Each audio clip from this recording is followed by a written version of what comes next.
and bull, so we can cover all 10 makot in one puppet show, okay? So you remember how what's the name of the very bad King Yeladim? What was his name? That's right. And Paro made the Jewish people work very, very hard. He turned them into his slaves.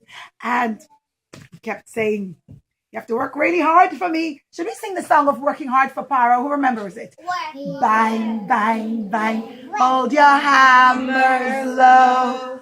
Bang, bang, bang. Give a heavy blow. For it's work, work, work.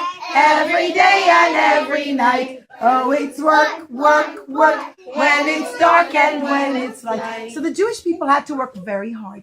Paro. And they had to build big pyramids. And Hashem sent a very big tzaddik. What was his name? Moshe Rabbeinu. And Moshe had a brother. What's his brother's name? Aaron. You learned so nicely. Moshe and Aaron came to Paro. They said, Paro, Hashem says, let the Jewish people go. He doesn't want them to work for you anymore.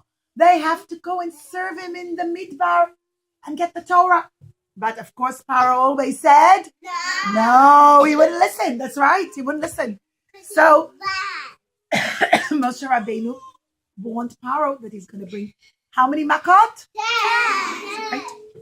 And the first makkah would be, thank you, Yeladim, the makkah of blood. Now, the first makkah, Moshe Rabbeinu had to hit the river. But who remembers why did Aaron hit the river instead of Moshe? That's right. When he was a baby. Thank you, darling. When he was a baby, the river saved Moshe. So Moshe and Aaron went to the river. And Moshe had Yeladim a very special stick. Mora just put jewels on it. It was actually a very beautiful jeweled stick. It was made out of sapphire. And it had the names of Hashem on it, the names of Avraham and Yitzchak and Yaakov and Sarah, Rivka, Rachel and Leah, the 12 Shvatim, the 10 Makot, a lot of very important things written on the stick. It wasn't just a regular wooden stick. It was a beautiful, special sapphire stick. And Moshe and Aaron went to the river. Thank you so much, Adina. You guys learned so nicely. He hit the river. And of course, when he hit the river, what happens to all the water? And Paro said, I'm thirsty. Go bring me water. And Paro's soldiers said, that's right. They said, oh, sure thinking, Paro. We're bringing you water. Let's go get you a cup of water. And they only found blood. And Paro took the cup and he said, give me to drink water. Put the water to his lips. And he said, yucky! Fooey! Yucky! And he said, that's yucky! You turned all the water into blood. But you know what? Paro's very bad magicians. You know what they said to Paro? They said, no big deal. We can do it too. It's just magic. Moshe said, no, it's not. It's Hashem doing nisim. It's Hashem doing miracles. See, Adim, actually, Paro's magicians were such expert magicians. They also could turn a cup of water into blood. But only Moshe was able, it was Hashem doing it, of course, to turn all the water, the entire river, from water into blood. And Paro said, well, where is there water to drink? I want water. And they said, well, the Jewish people have water. But the minute they took the cup of water out of the hand of the Jews, it turned into blood. That's right. Elijah, excellent, darling. You know so nicely. So he said, you know what? Let's drink out of the same cup. But the Jewish man, his straw had water. What did the Egyptian man have? Blood. That's right. And the only way that the Egyptians could drink water was if they did what? Right? They paid the Jewish people lots of money, and the Jewish people became very rich. Still, Paro wouldn't let the Jewish people go. So Hashem said, we're going to bring the next makkah. of the river came a huge frog. Let's sing the song. One morning when Paro awoke in his bed, there were frogs on his head and frogs on his bed. Frogs on his nose and frogs on his nose. Frogs here, frogs there. Frogs were jumping everywhere. And the Egyptians said, "Oh dear, oh no, look at that massive frog. Go bring a big stick." And they brought sticks and they started to hit the frog. Right? Like Mishka told us, they kept hitting the frog. Can you make ribbit sounds? Let me hear the ribbit. Ribbit, ribbit, ribbit, ribbit. He opened his mouth and tons of baby frogs came jumping out of his mouth. Yaladim, the frogs jumped everywhere. And the Torah tells us they even jumped into the fire in the hot ovens. And the bakers came to bake bread. And they said, "Oh, even in the bread, oh no, they've got in the bread yucky, slimy frogs inside our bread." They even jumped into the hot ovens.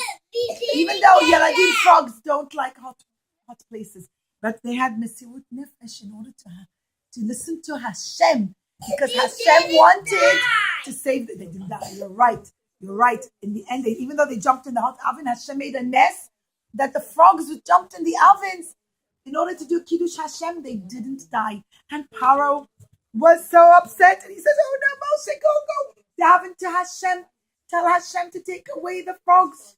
Moshe Rabbeinu went out to daven to Hashem, but you know what? The frogs made so much noise that Moshe had to scream to hear his voice. And Moshe couldn't hear his own voice when he's down because the frogs made so much noise. Who can make out a ribbit sound? Let me hold the ribbit sound. Hashem, take away the frogs. Okay, let's try it again. Make lots of ribbit sounds. Moshe's going to scream to Hashem to take away the frogs. But when Moshe finishes davening, you're going to be quiet. Let's try it. 1, 2, 3. Go on, ribbit. Hashem, take away the frogs. As soon as Moshe said to Hashem to take away the frogs, Hashem listened to Moshe and took away the frogs. But still Paro wouldn't listen. And this time came the makkah of lice. Let's see everybody. Itchy lice. So uncomfortable. That is itchy lice everywhere. This time, Yaladim, the Mitzri magicians came and they said, "Etzba Elokim hi." This Hashem did, because the lice is so small. The Egyptians could make lots of magic, but they couldn't do it on something so tiny that's smaller than a grain of barley. And lice was so tiny. In fact, what Moshe did was he took the sand and he hit the sand. And children, again, it wasn't Moshe who hit the sand, it was Aaron. Because when the sand also saved Moshe. That's right. When did the sand? Well, let's see if you remember. When did the sand save Moshe?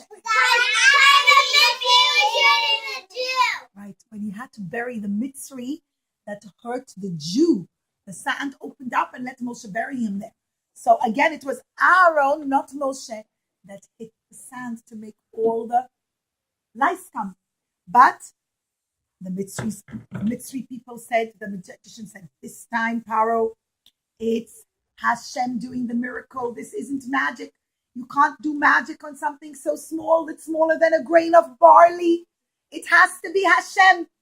And Paro said, "I don't care. I'm not letting the Jewish people go." And Hashem brought the next makkah. This time the makkah Arrow. And suddenly from all over Yaladim, wild Even the horses. right, even the regular animals. Even the chicken didn't be scary. Right. They didn't be scary. Okay, let's Mora talk. I'm so happy you know it so well. I'm so happy. You listen so nicely to your Moras, Yaladim. But Mora's going to explain it. First, all the wild animals came like lions. Let me hear the lion sound. Back then, like you reminded me, Yaladim, even the tame animals like chickens, they became scary. the people came to try and get the eggs from them, and the chickens started to peck at them and bite them and poke holes all over them, and they were like, I'm so scared. I'm so scared even of the chickens. Wherever they went, wild animals came and scared them. Oh, I better go to work now. All of a sudden he walked out and he opened the door, and as he opened the door, the lion went rah in his face. Oh no! And he said, I'm gonna go from the back door. I'll go from the back door. Went from the back door. And suddenly the lion came from there. Rah! I got so scared. But you know what? As soon as the lion saw the Jewish Yeladim, the lion said, right, it bent down like a little horsey. Said, come on, you can sit on my back and get a ride on me. Even the lions and the wild animals were kind to the Jewish people and the Jewish Yeladim and let them ride on them. Pharaoh still wouldn't let the Jewish people go. And this time came not yet boiled, darling. It was the Makkah. Maybe it's a Dever first. Yeah. Dam, so that came out Dever. Dever Yeladim. Kinim Arab Dever. We'll get to the Dever Yeladim is when all the farm animals, right, they all died. They got sick. They died. And all the animals, even like their cows, they all got very sick. I was putting band-aids for them. I put a band-aid on my cow. They had to have, they all got very sick here. My cow has a band-aid on it. And it was very sick. Oh. And Pharaoh said, get me milk. I want to drink a cup of milk. But his chef came and said, King Pharaoh, there isn't any milk. All the cows got sick and they died. Oh, then go get me eggs. There isn't any eggs. All the chickens died and got sick. He said, okay, get me goat's milk. There isn't any goat's milk either. They all got sick. And it was a very difficult Makkah Yeladim from Mitzrayim. But all the farm animals belonging to the Jews, they stayed good. They didn't turn sick. And then came the Makkah, the one you just told me. The Makkah of boils. It's called in Hebrew Shchini. And they all had big boo-boos. And the people said, oh, I know, I'm actually using my Vashti puppet. You're right, you remember from last year. But today we'll pretend she's a Mitzri. I took off her crown to make her a Mitzri. We'll use her for Vashti because she has boils all over. And they said, oh, we have boils all over. And Yeladim, the boils were hurting so much. If they put oil to make the boils soft, then the inside of the boil hurt because it was very oily. And if they put powder to dry up the oil, then it got even more itchy because the outside of the boil was itchy. And they couldn't get it. Like pimples, but I made it into boils. It's a long parsha. It's a long parsha now. Let's just go over it fast because we want to do all 10 makot. The next one Hashem brought is the makkah of our Barad. Barad's children was hail. It wasn't regular hail. Hail was big pieces of ice with fire in it. Ice and fire together. And it came down from Shamayim, and anyone who was out in the field got burnt and got destroyed and hurt by the ice and fire. And usually, Yeladim, ice and fire doesn't mix. But, because usually water puts out fire. Fire dries up the water. But this time, the ice and the fire made peace in order to do Hashem's will. It's Hashem's creations, and they wanted to do what Hashem wants. So, right. So the whole of Mitzrayim got burnt up. Still, they wouldn't send the Jewish people out. So Hashem brought a makkah of Arbe. Arbe Yeladim is very... Okay, these grasshoppers ate up everything. Who can make grasshoppers munching sounds? Let's hear more grasshoppers. Eladim, they ate up everything. There was not even a grain of grass left in the Mitzrayim's part of the land, only where the Jewish people are. And they had nothing to eat because the grasshoppers. Right, but you know, when the makkah was over, Pharaoh thought, you know what? Then at least I'll eat up the grasshoppers. Go get me the grasshoppers to eat. But they fly away. Right. Hashem made a big wind, and even the dead grasshoppers, which he tried to pickle, all flew away. And there were no more grasshoppers left. There was nothing left for the Mitzrayim to eat. Everything dried up.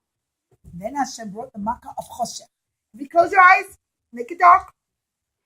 And I could open it. While it was Choshech, it became so dark, Mitzrayim couldn't even move. It was like a thick darkness. They got stuck. Let's try. Everybody, wave your hands. And when Mora says Choshech, you have to get frozen like a statue. Wave, wave, wave. Choshech. Let's try again. This time, pat your head. And when I say Choshech, you have to cut and suddenly freeze. Choshech. Okay, let's try something else. Let's pat our cheeks. And when I say Choshech, you have to stop, suddenly freeze. Choshech. Oh!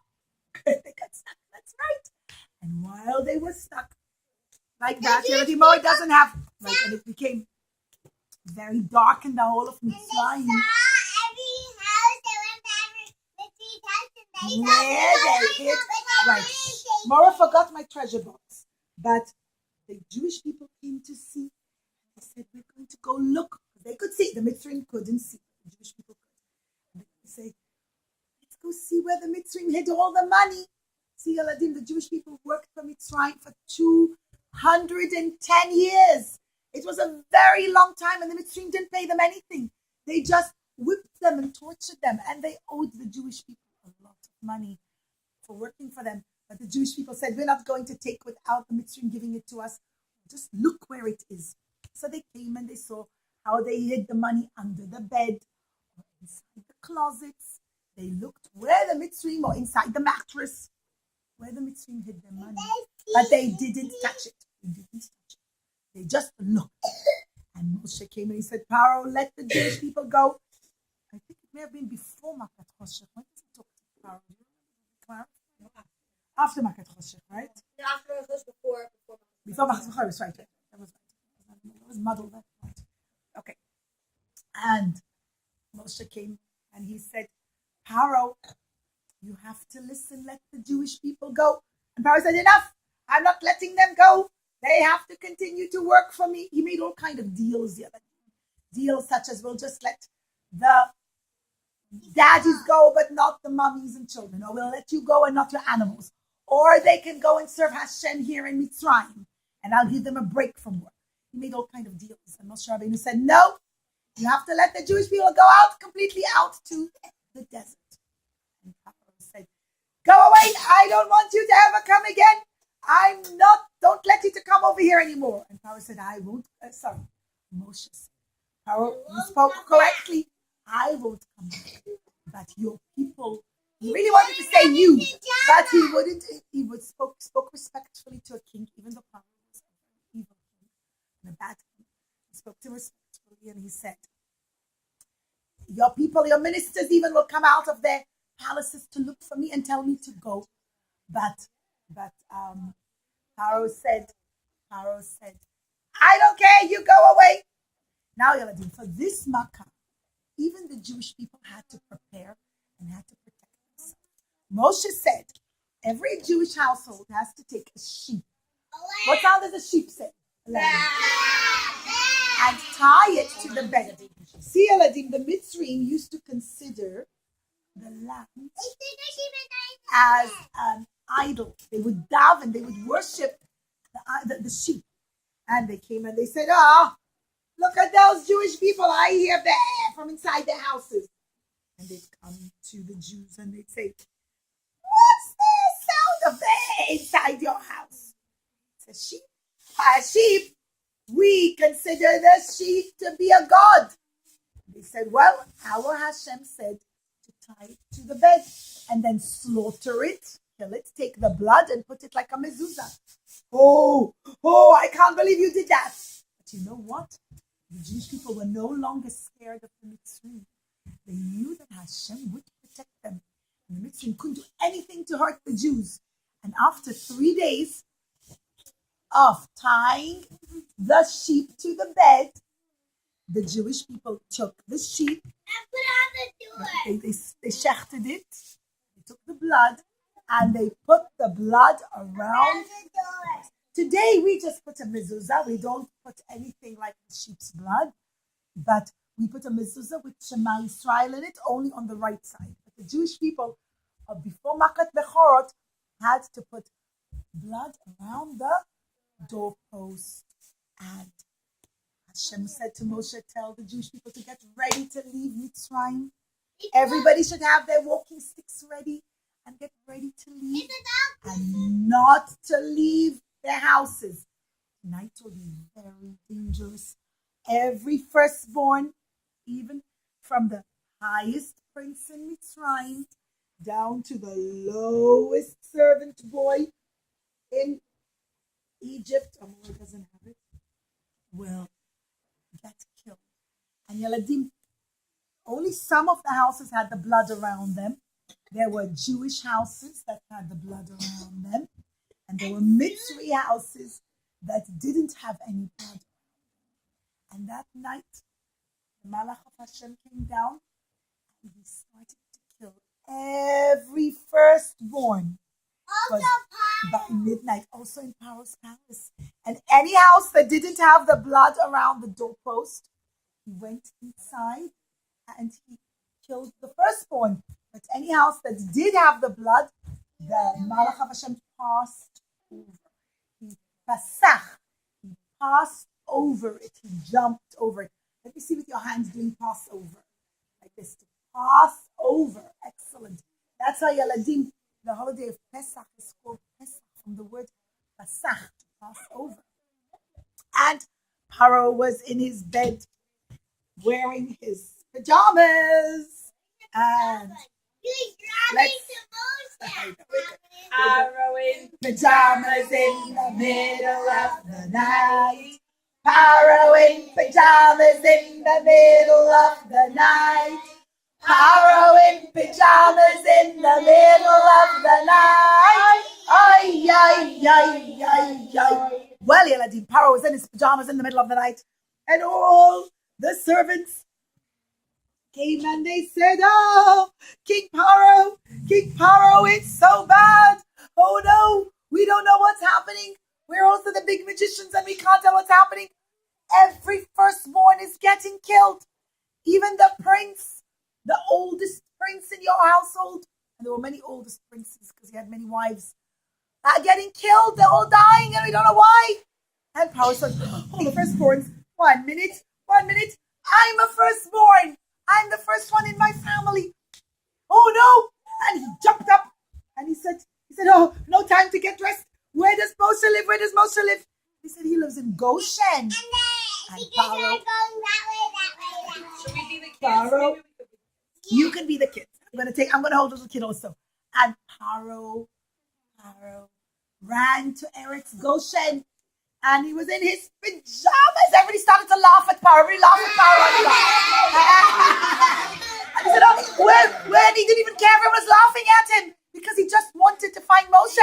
And he said, Yeladim, where does Moshe live? That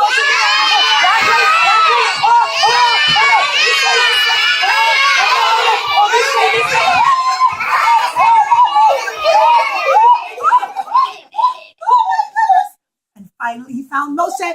And he said, Moshe, quickly, go out of Mitzrayim.